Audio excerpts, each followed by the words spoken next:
वैसे उनका नाम तो था रहमतुल्लाह खां, लेकिन छोटे बड़े सभी लोग उन्हें मौलवी साहब कहकर पुकारते थे। थोड़ी सी आबादी का गांव था। कोई विशेष बात उस गांव में ना थी, न पक्की सड़क, न बिजली, न दवाखाना। फिर भी मौलवी साहब को उस गांव से बड़ा लगाव था, कारण कि उनका जन्म वहीं हुआ था और वहीं की मिट्टी में खेल कूद कर वे बड़े हुए थे। उनके विशेष अनुराग का एक और भी कारण था। वह यह कि उनका इकलौता बेटा करीम भरी पूरी उम्र में वहीं उनसे हमेशा के लिए बिछड़ा था और उसकी स्मृति में उन्होंने एक छोटी सी यादगार गांव से बाहर बनवा दी थी। सो नगर की अफसरी से जब उन्हें अवकाश मिला तो उन्होंने उसी गांव में एक मदरसा खोल दिया। मौलवी साहब का बोल मीठा था और बच्चों के प्रति उनका व्यवहार बड़ा ही हार्दिक था, इसलिए बच्चे भी उन्हें प्यार करते थे। भले ही वे कैसी भी गलती क्यों न कर डालें, लेकिन क्या मजाल कि मौलवी साहब के मुंह से एक तेज शब्द भी निकले। हाथ उठाने की बात तो दूर रही, बच्चों के गुरु होने के कारण वे सारे गांव के आदरणीय और कृपा पात्र बन गए थे। धीरे धीरे बरसों बीत गए। इस बीच मौलवी साहब की बीवी भी चल बसी और करीम के नजदीक ही उन्होंने एक छोटा सा स्मारक फातिमा बेगम के लिए बनवा दिया। कुछ और बरस इसी तरह बीते और मौलवी साहब के सिर और दाढ़ी मूछ के बाल सफेद हो गए। अचानक देश में सांप्रदायिकता की आग भड़क उठी। हर जगह भय और आतंक छा गया। कल तक जो मित्र थे वे दुश्मन बन गए और एक दूसरे की जान लेने पर उतारू हो गए। शहरों से निकलकर आग की लपटें देहातों में भी जा पहुंची और मौलवी साहब ने देखा कि उनके गांव का रुख भी बदलता जा रहा है। इससे उन्हें रत्ती भर भी चिंता न हुई। वे उसी प्यार और मोहब्बत से बच्चों को पढ़ाते और गांव वालों के साथ पेश आते रहे। एक रात मौलवी साहब खा पीकर चारपाई पर बैठे हुक्का पी रहे थे कि मुखिया का बेटा आया। मौलवी साहब ने सहज भाव से पूछा, क्या बात है बेटा देवी? देवी के मुंह से सहसा बात नहीं निकली। मौलवी साहब ने फिर कहा, कहो बेटा, क्या बात है?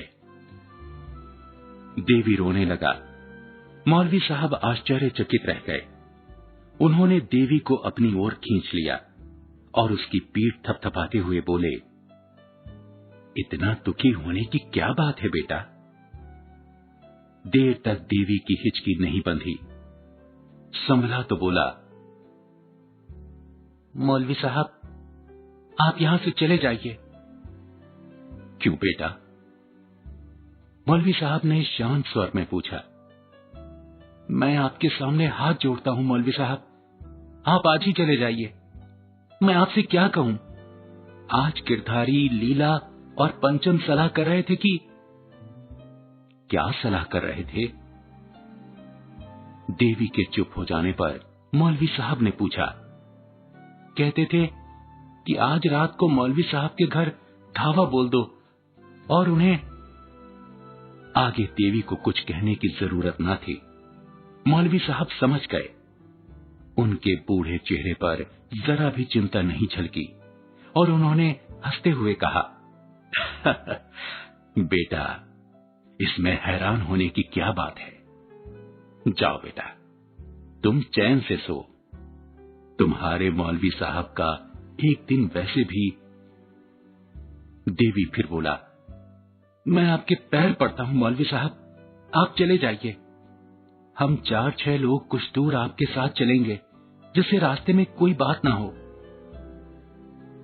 देवी ने बाद में बहुत मिन्नतें की, लेकिन मौलवी साहब जाने के लिए राजी ना हुए। उन्होंने साफ कह दिया, मुसीबत से डरकर कायर भागते हैं। जिसकी जिंदगी की इमारत प्यार की नींव पर खड़ी हुई है, उसे डरने की जरूरत नहीं है। देवी चला गया और मौलवी साहब चारपाई पर लेट गए। उनके मन में भय नहीं था, लेकिन करीम और फातिमा की याद से उन्हें थोड़ी बेचैनी हो आई थी। वे सोचने लगे, ये सब है क्या? आदमी का प्यार क्या पानी का बुलबुला है जो जरा सी देर में फूट जाता है? प्यार की जड़ें क्या इतनी कमजोर हैं कि जरा सी हवा लगी कि उखड़ी? या अल्लाह। रात को मौलवी साहब देर तक मोहम्मद साहब की जीवनी पढ़ते रहे। इतने में दरवाजे पर कुछ आहट हुई। वे चुपचाप लेटे रहे। आहट शांत हो गई, लेकिन 2 मिनट बाद ही धीरे धीरे दरवाजा खुला और एक के बाद एक 3 लोग अंदर घुस आए। चांद की रोशनी में मौलवी साहब को पहचानते देर न लगी कि आगे गिरधारी है और वह धीरे धीरे कदम बढ़ाता उनकी चारपाई की ओर बढ़ा चला आ रहा है। मौलवी साहब ज्यों के त्यों लेटे रहे। गिरधारी चारपाई से कोई 2 गज की दूरी पर रुक गया। उसने इधर उधर आगे पीछे चौकन्ना होकर देखा और अपने साथी को इशारा किया। इशारा पाते ही साथी ने उसे कोई चीज दे दी। गिरधारी एक कदम और आगे बढ़ा। मौलवी साहब ने देखा कि उसके दोनों साथियों में एक पंचम और दूसरा लीला है। इन तीनों को उन्होंने पढ़ाया था। गिरधारी देर तक वहीं खड़ा रहा। वह न आगे बढ़ता था न पीछे हटता था, मूर्ति की भांति खड़ा था। उसे इस अवस्था में मौलवी साहब देर तक देखते रहे। फिर बोल पड़े, बेटा गिरधारी, क्या सोच रहे हो? आगे क्यों नहीं बढ़ते?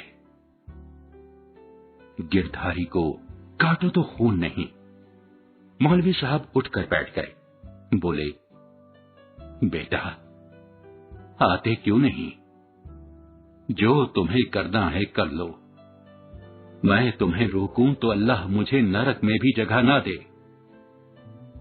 अरे पंचम और लीला, तुम लोग इतनी दूर क्यों खड़े हो? आगे आओ बेटा और गिरधारी की मदद करो। गिरधारी और उसके दोनों साथी सन्न खड़े थे। गिरधारी सोच रहा था कि धरती फट जाए तो वह उसमें समा जाए, या आसमान टूट पड़े तो वह उसके नीचे दबकर मर जाए। हाय राम, उसने क्या किया? अपने मौलवी साहब का अनर्थ करने की बात सोचने से पहले वह मर क्यों नहीं गया? उसके भयंकर अपराध के बदले में इस देवता के मुंह से प्यार की वाणी ही निकल रही है। हाय, वह कैसा नीच है, कैसा पापी है। मौलवी साहब ने अत्यंत सरल भाव से कहा, गिरधारी, मुझे तो वे दिन याद हैं जब तुम मेरी गोद में खेलते थे और मैं तुम्हें अपना करीम मानकर पढ़ाता था। लेकिन बेटा, सच कहता हूं कि मुझे तुमसे कोई शिकायत नहीं है। इंसान को अपना कर्तव्य पूरा करना चाहिए। जो मैंने किया वह मेरा कर्तव्य था। बेटा, तुम मेरे प्यारे हो और ऐसा मानकर मेरे दिल से तुम्हारे लिए सदा दुआ ही निकलेगी। दूध सी चांदनी में मौलवी साहब का चेहरा चमक उठा था, मानो कोई फरिश्ता बैठा हो। गिरधारी ने हाथ में पकड़ी हुई चीज एक ओर फेंक दी और आगे बढ़कर मौलवी साहब के हुक्के पर से चिलम भरने के लिए बरोसी की ओर बढ़ गया। पंचम और लीला चारपाई के पास आकर बैठ गए। मौलवी साहब ने उन दोनों की पीठ थपथपाई और देखा कि बरोसी के पास बैठा गिरधारी बार बार अपनी आंखें पोंछ रहा है।